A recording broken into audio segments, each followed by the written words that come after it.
روحانی رو اجاقه چقدر اونجا داغه حاجی تو گل مثل اولاغه روحانی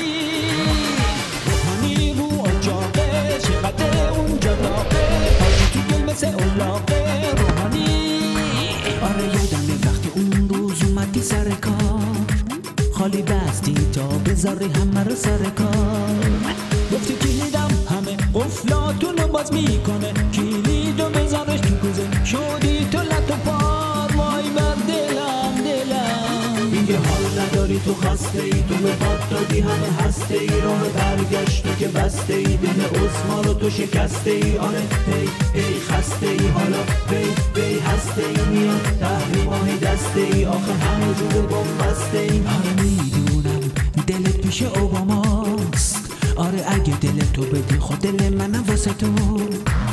میخواستی اما یادی داست بالا نداری حتی تو یک کاسه نوناماست شدی ولو دیگه حال نداری تو خسته ای تو به باد دادی همه هسته ای راه برگشت تو که بسته ای دل عثمان رو تو شکسته ای آره ای خسته ای حالا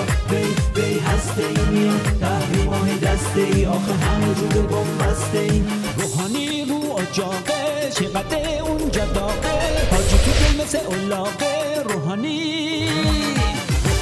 رو اجاقه چقدر اونجا داغه حاجی تو دل مثل اولاغه روحانی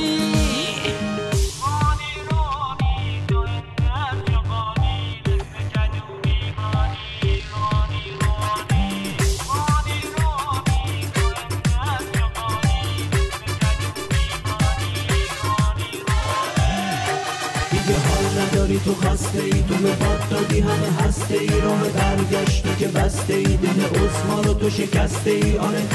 ای خسته ای حالا بی هسته ای میاد تحریماهی دسته ای آخه همه جور بمبسته ای